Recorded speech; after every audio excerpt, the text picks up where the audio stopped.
Bismillahirrahmanirrahim and welcome back to Sheikhan, a YouTube channel working for the betterment of society, and I am Said Sheikh. और हमारे साथ online मौजूद हैं doctor Huma Kashif साहबा। अस्सलाम वालेकुम डॉक्टर साहबा and welcome to the show. ख़वातीन हज़रात, आज का टॉपिक पिछले टॉपिक की कंटिन्यूटी है, जिसमें हमारा ये था कि शादी किस उम्र में करनी चाहिए from medical point of view से और आज के सिचुएशन के हिसाब से। तो उसमें भी आज हमारा जो टॉपिक है वो है कि जब हम लड़की और लड़के का रिश्ता ढूंढते हैं या देखते हैं या एक दूसरे को पसंद करते हैं, तो किन चीजों का ख्याल रखना चाहिए, तो मेडिकली भी और अदरवाइज भी, ताकि हमारा पर्पस क्या है, जैसे बात हुई थी कि it's matter of commitment and commitment for life. अगर हम अपने पार्टनर्स को खुद पसंद करना चाहते हैं या हमारे घर वाले पसंद करते हैं, हमारे ब्याह पे करते हैं, तो क्यों ना इस तरीके से पसंद किया जाए या ये चीजों का ख्याल रखा जाए कि कल को कोई इश्यू ना आए। We are all human being, रिश्ते नहीं है और सब में कोई ना कोई प्लस माइनस है। तो डॉक्टर हुमा काशिफ साहबा से दरखास्त करते हैं हमें इस सिलसिले में हमारी रहनुमाई फरमाएं। लड़के की शादी कर रहे हैं तो लड़की को कैसा होना चाहिए डॉक्टर साहब? जी अस्सलाम वालेकुम एवरीवन। लड़के की या लड़की की शादी कर रहे हैं तो ऐसा होना चाहिए कि दोनों को मैच्योर होना चाहिए, अंडरस्टैंडिंग होना चाहिए, टॉलरेंट होना चाहिए और दूसरे इंसान को समझना चाहिए। देखिए, वो आपका ब्लड रिलेटेड तो है नहीं, he is brought up in a absolutely different environment and then brought into your life। तो ये खाली हम आदमी के प्रोस्पेक्ट से नहीं देखेंगे, हम औरत के भी देखेंगे। आदमी तो फिर भी अपने पेरेंट्स के साथ रह रहा होता है most of the time in our society, but woman और the girl leaves her house, leaves her sisters and brothers and जहाँ पे वो इतने साल रह रही होती है। तो दोनों तरफ से ये होना चाहिए कि एनवायरमेंट और रिलेशनशिप ऐसी हो जो कि आगे स्ट्रॉन्ग हो, रादर देन कि उसके अंदर प्रॉब्लम्स हो और ब्रेकेज, या क्योंकि अब टॉलरेंस इतनी नहीं रही है। और इसका रीजन ये भी है कि औरतों को या बच्चियों को थोड़ी सी एजुकेशन भी आ गई है, उनको उनके राइट्स का भी पता चल गया और मतलब जुल्म अब वो नहीं बर्दाश्त करते हैं। और थोड़ा सा पाकिस्तानी मैन जो है वो मामाज बेबी जब हट जाए होना, तो they should make a decision कि now it's right time to get married. तो गेट मैरिड, अच्छा सब एक लफ्ज होता है कंपैटिबिलिटी। आज किसी से मशवरा कर रहा था जी, हमारा ये टॉपिक है, somebody told me भी सबसे बड़ा की वर्ड कंपैटिबिलिटी है। They must be. देखिए, वो तो जब आता है ना, जब आप एक लव मैरिज करते हैं, ठीक है, जब पता चलता है कि भी हम लड़के को या लड़की को ये पता चलता है कि जी हम कंपैटिबल हैं, हमारी बहुत बनती है, we should move on and get married. अब हमारे यहाँ जो अरेंज मैरिज होती है उसमें आप कंपैटिबिलिटी किस तरह से ले रहे हैं, मेडिकली ले रहे हैं या मेंटल ले रहे हैं। तो अमूमन लड़का लड़की एक दूसरे को अरेंज मैरिज में नेचर वाइज तो वो नहीं जान रहे होते, नेचर वाइज नहीं जानते। सही बात है, सही बात है। वो कहीं पला है, वो कहीं पली है और वो एक जितना एग्जाम्पल होता है, you come across the families meet और फिर आहिस्ता आहिस्ता शादी के बाद they come to know each other one another. और उसमें ये है कि this is what I am saying कि उसमें टॉलरेंस दोनों साइड से बहुत इम्पोर्टेंट है, लड़के की भी, उसकी फैमिली की भी, लड़के की भी और उसकी फैमिली तो की भी। ये जो रिस्क ऑफ मिसमैचिंग है कि भी कहीं कल को उसने एक दूसरे को देखा नहीं है, वो कहीं पला है, वो कहीं पली है, क्या ना फिर ये कैन वी से कि भी आप एक दूसरे को देख भाल का शादी करें। लव मैरिज अगर ना भी हो या अगर लव मैरिज भी हो जाए, but if you are mature enough to take the rational decision. Sir उसमें यही आ जाता है ना कि ये हर फैमिली का थॉट प्रोसेस डिफरेंट है, उनका फाइनेंशियल स्टेटस डिफरेंट है, उनका अपना स्टेटस डिफरेंट है।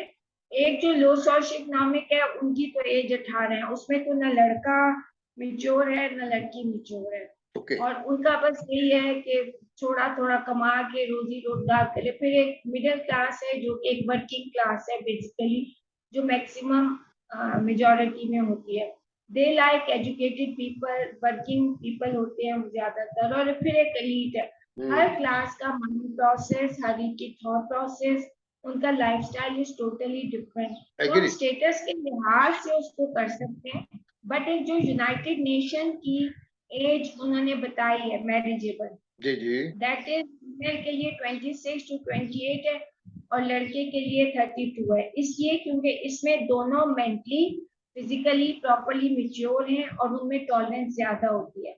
जो डिवोर्स रेट है वो अर्ली मैरिजेस में ज्यादा है, जो Okay. कि बहुत छोटी उम्र में कर देते हैं। जाहिर है उसमें ना लड़का मेच्योर है ना लड़की मेच्योर है। ये मैं एक एजुकेटेड या मॉडरेट घराने की बात कर रही हूँ, Okay.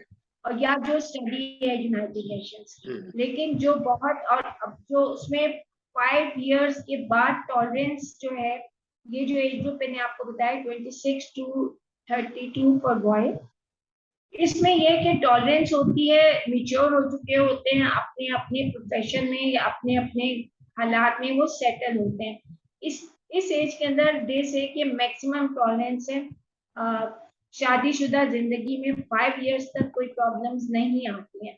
दूसरी एज ग्रुप आ जाती है जब आप 38 और उसमें भी जो डिवोर्स रेट है वो बहुत ज्यादा है। तो इसलिए this is the best marriageable age, and if the things work out well तो दे गो अ लॉन्ग वे। हमारे यहाँ इंटरफेरेंस नहीं होनी चाहिए। दूसरा, जब आप मेडिकल पॉइंट ऑफ व्यू पे आते हैं तो कुछ मुस्लिम कंट्रीज ऐसी हैं जिनके अंदर ये देखा जाता है, एंड दे डोंट प्रेफर, अगर फैमिली के अंदर किसी को थैलीसीमिया मेजर है या थैलीसीमिया माइनर है, these are the genetically coded diseases. तो वो जो भी आपका बच्चा आगे आएगा, अगर एक पेरेंट है तो वो थैलीसीमिया माइनर हो सकता है। दूसरी जो बात होती है वो है, अगर दोनों पेरेंट्स डायबिटिक हैं, दोनों पेरेंट्स हाइपरटेंसिव हैं, तो आफ्टर 1 एज जो है they are going to be positive. अब 40 साल के लेकिन डॉक्टर साहब, जब आप रिश्ते की बात कर रहे हैं या किसी को उस प्रोसेस में हैं कि किसी को इस मामले से जांच रहे हैं कि ये मेरा जीवन साथी बनने जा रहा है, ये इससे प्रपोजल स्टेज, तो क्या प्रपोजल स्टेज पे ऐसे क्वेश्चन पूछ लेने चाहिए? नहीं सर, मैं ये नहीं कह रही, मैं कह रही हूँ in few Muslim countries it does not happen in her country. Okay. हमारे यहाँ तो बहुत सी प्रॉब्लम्स होती हैं। हमारे पास एक पेशेंट ऐसी आ रही थी कि जो कि हर सर वॉज अ डॉक्टर, लेकिन वो थैलेसीमिया पॉजिटिव थी माइनर। और आपको मैं बताती हूँ, क्योंकि हमारे लोगों में इतना शौक नहीं है, दे ब्रोक द मैरिज। अच्छा, they broke the marriage. Okay. They broke the marriage. That girl is thalassemia minor positive. The doctor, ठीक है। अब इसमें यह कि शऊर होना जरूरी है।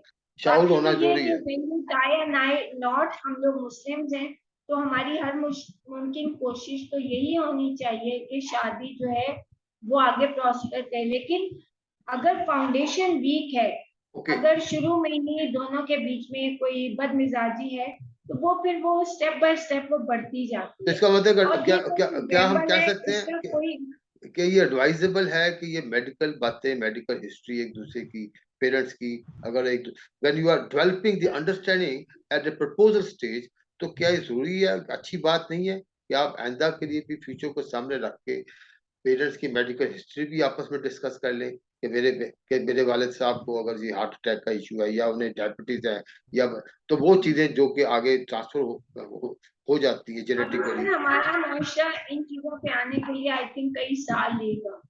लेकिन वो यही है कि अगर लड़का लड़की अपने आप को जानते हैं तो उनको पता होता है, मगर उस वक्त अगर इट्स लव मैरिज तो वो इस लव से इतने ब्लाइंडेड होते हैं कि उनको कुछ नजर नहीं आता, और फिर ये सारी फॉल्स नजर आने लगती है शादी के बाद।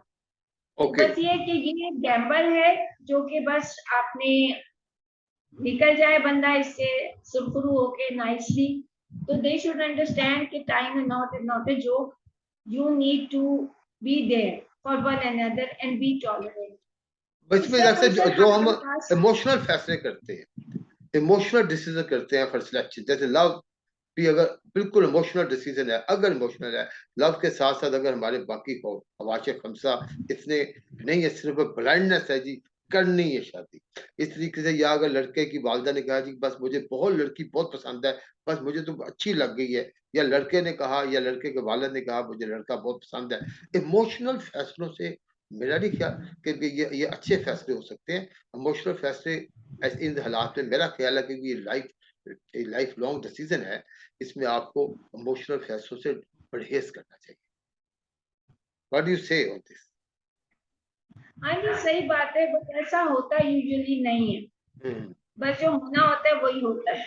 होना होता है वही होता है कि भी आप emotional decision, business business family के बाद का बिजनेस डिसीजन क्या नहीं होती, शादी के मामला बेटी बेटे की शादी क्या, और they are doing business decision, emotional decision. बस मतलब यू हैव टू टेक, जैसे वही बात है, it's matter of commitment for both he side. ये देखें कि अपना एक दूसरे की अंडरस्टैंडिंग, हाँ ये बात मेरा ख्याल है कि आज के दौर में मैं भी एग्री करता हूँ, अंडरस्टैंडिंग आपस में होनी चाहिए हमारे। Tolerance is very important sir. Understanding के बावजूद भी हाँ एक दूसरे को इज्जत देना। अगर एक रिश्ते के अंदर, कोई भी रिश्ता, अगर रिस्पेक्ट नहीं है ना, तो आई फील उसमें कुछ भी नहीं, then it's an empty relation. चीजों को मटीरियल के पीछे ना भागे, अपना ये देखें कि बंदा वर्थ है। अब हम लोगों के मुआशरे के अंदर बेरा रवि बहुत ज्यादा है।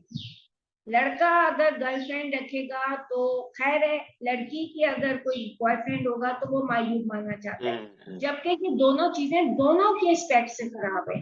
अगर आपकी हमआहंगी नहीं है, एक दूसरे के साथ रिस्पेक्ट करनी है, ट्रस्ट नहीं है, trust and respect, these are the two criteria for a successful marriage.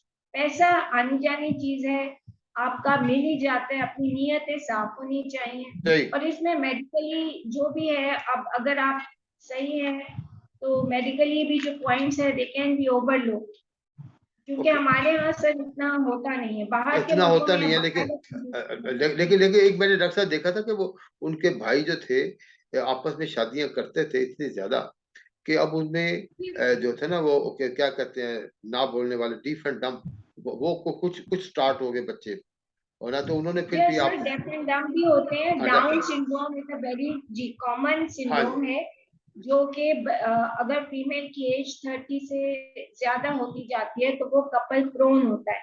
Plus ये इंटरमैरिज से ये होता है कि फैमिली के अंदर बहुत से लोग हैं वो कि जी हम घर से खानदान से बाहर शादी नहीं करते हैं, तो फर्स्ट कजन से स्पेशली जो मैरिजेस होती हैं वो वही क्रोमोसोम्स हैं जो आगे डिवाइड होंगे नेक्स्ट ऑफस्प्रिंग के लिए या जनरेशन के लिए, तो वो क्रोमोसोम्स वीक होते जाते हैं and they carry the same diseases repeatedly. तो उसमें एबनॉर्मेलिटीज का, कंजेनिटल एनॉमलीज, हार्ट प्रॉब्लम, इन सब का इंसिडेंस बढ़ता जाता है। तो वो कोशिश करनी चाहिए कि अवॉइड करें। अगर एक जनरेशन में हो गया तो नेक्स्ट जनरेशन में ना करें। रिपीटेडली एक ही क्रोमोसोम जो बार बार डिवाइड होगा तो वो डेफिनेटली वीक होता जाता है। सही बात। अच्छा तो डॉक्टर साहब आप बताइए कि हम ये कह सकते हैं जो हमारी 5-10 मिनट की जो डिस्कशन में, मैरिज या लव मैरिज हो या अरेंज मैरिज, अंडरस्टैंडिंग जरूरी है, टॉलरेंस बहुत जरूरी है, रिस्पेक्ट बहुत जरूरी है, एक दूसरे को दिल से एक्सेप्ट करना जरूरी है, और इसमें बेहतर होगा कि इमोशंस को अवॉइड करके फैसला करें। जब आप कोई भी शादी पोस्ट मैरिज नहीं होनी चाहिए, जब तक लड़का और लड़की जहनी तौर पे मेंटली एक्सेप्ट नहीं कर रहे हैं एक रिश्ते को, तो आप फोर्स करके माँ बाप अगर कर भी देंगे, in the long run problems ही आएंगी। Maybe he is related interested in somebody else, लेकिन माँ बाप के फोर्स से वो यहाँ कर लेते हैं तो वो रिश्ता कभी जुड़ ही नहीं पाता। मतलब फोर्स मैरिज तो डॉक्टर साहब होती है वो हो ही नहीं पाती, फोर्स मैरिज तो होनी नहीं चाहिए, होनी नहीं चाहिए, दूसरी बट होती है सर, होती है। और दूसरा जो है अंडरस्टैंडिंग मैरिज लाजमी होनी चाहिए। मैरिज से पहले एक दूसरे को देखना चाहिए। मैं समझता हूँ कि कई आज भी कई फैमिली ऐसी है कि जी हम नहीं जी अभी नहीं दिखाते जी, या सिर्फ लड़का आ सकता है लड़की सामने नहीं आ सकती, समथिंग लाइक दैट। एक दूसरे को देखना चाहिए। फैमिलीज की अंडरस्टैंडिंग बेहद जरूरी है। आप एक दूसरे की एक्सेप्टेबिलिटी, ताकि पता लगे आप एक दूसरे को एक्सेप्ट करेंगे तो आप एक दूसरे को टॉलरेट करना सीखें। और इसमें भी डिफेंसिव तो पेरेंट्स को नहीं चला जाना चाहिए कि अगर एक लड़का या एक लड़की कहते हैं कि मैंने उससे शादी करनी है, हम लोग एक मैच्योर एजुकेटेड लोग हैं, you should sit together, parents should talk together. अगर चीज फीजिबल है तो they should go on with it, क्योंकि शादी तो उस लड़का लड़की ने ही करनी है ना। अगर वो मेंटली खुश ही नहीं है तो वो फिर आप फ्यूचर में जाके उसको एक फेल्ड मैरिज की तरह देखेंगे, या वो फिर पेरेंट्स की प्रेशर में आके दोनों कर भी लेंगे। बहुत अच्छी बात की डॉक्टर साहब, ये नहीं होगा। ये हमारे आज की शादी का हमारे यहाँ क्या है कि जी 2-3 साल के बाद आपने बेबी पैदा करना है, तो वो खाली इसलिए नहीं है कि आपने एक जनरेशन को आगे चलाना है, मियाँ बीवी खुश होंगे तो वो उन बच्चों को भी हैप्पीली आगे करेंगे। सही बात है। तो ये खवातीन हज़रात, खासकर यंग बच्चे जो हैं हमारे, उनके लिए डॉक्टर साहब ने बड़ी रिकमेंडेशन दे दी है कि जनाब अगर कोई बच्चा या बच्ची ये कहते हैं हमने फलां जगह शादी करनी है, एक बार पेरेंट्स जरूर देखें, मिले जरूर, देखें जरूर। ये आउटराइटली इस चीज से इस वजह से ना रिजेक्ट कर दे कि हमारे बच्चे ने ये पसंद की है, ये बच्ची ने पसंद की है। मिले, अंडरस्टैंडिंग डेवलप करें, अगर कोशिश करें, अगर ऐसा हो जाता है तो बहुत अच्छी बात है। हाँ, अगर वो मैच प्रॉपर नहीं है, मिस मैचिंग है, फिर बच्चों को जैसे आप बेहतर समझते हैं जरूर समझाएं। दूसरी बात, फोर्स मैरिज नहीं करनी। अगर फोर्स मैरिज करते हैं, जबरदस्ती अपनी बच्ची का, अपने बच्चे का आप ब्याह करने की कोशिश करते हैं, अगर हो जाए तो वो सम जैसे कि इसके एक्सपेरिमेंट्स हुए हैं, जैसे कि सामने नजर आया कि इफेक्ट का हिस्सा बन चुके हैं, वो हमेशा अक्सर वो डिजास्टर होते हैं। तीसरी बात यह है, लव मैरिज हो या अरेंज मैरिज हो, जो भी फैसला किया जाए जज्बात से ना किया जाए, वो उसको अकल के साथ किया जाए, अपने आप को सामने रख कर किया जाए, मैं कैसा हूं या मैं कैसी, और जो कैसी हमारा मैच कैसा है, एक दूसरे को क्या हम एक्सेप्ट कर पाएंगे। बहुत ऊंचे घराने का लड़का या बहुत ऊंची घराने की लड़की अगर एक दूसरे को एक्सेप्ट करते हैं तो अच्छी बात है। एक्सेप्टेंस करें, दिल से एक्सेप्ट करें, क्योंकि ये कमिटमेंट है, ये लॉन्ग लाइफ टाइम की लाइफ टाइम कमिटमेंट है, और ये आपकी ऑब्वियसली ये फ्रीजा है। और मियाँ और बीवी एक दूसरे, उसके हकूक इतने ज्यादा है, इतने ज्यादा है कि आपको ज्यादा कुरान का मुताला करें, आप हदीसों का मुताला करें, अपने उलमा कराम से पूछें, अपने घरों में, हमारे हमारे घर खुद इंस्टीट्यूशन है, मियाँ बीवी के हकूक बहुत ज्यादा है। दैट मीन्स कि जब हम किसी तरफ शादी की कमिटमेंट करते हैं तो हम वो तमाम हकूक अपने जिम्मे देते हैं, तो वो तमाम जिम्मेदारी अपने जिम्मे देते हैं।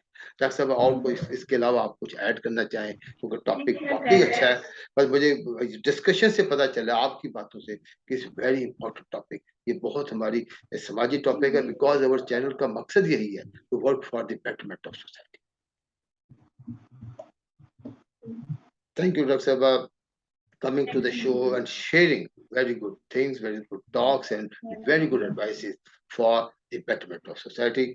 अस्सलाम। ये सारी बातें हम सबको बेसिकली सर पता होती हैं, जी, बट हम शायद भूल जाते हैं, हमें रिवीजन की जरूरत है। हमें रिवीजन की जरूरत है। ये जो हमारी बातें हैं ये रिफ्रेशर्स होते हैं किस्म के, जस्ट कभी ऐसा रख सब बिल्कुल बात की कि हर जगह हर रोज हमारे घरों में कहीं ना कहीं दोस्तों में, हमारे कॉलीग्स में इश्यूज भी डिस्कस होते हैं, ये पॉजिटिव टॉक्स भी डिस्कस होती हैं, और ये हमारे शो का मकसद भी यही है। So for the betterment of society, so stay with शेखैन for watching more videos. Thank you. अस्सलाम। Thank you.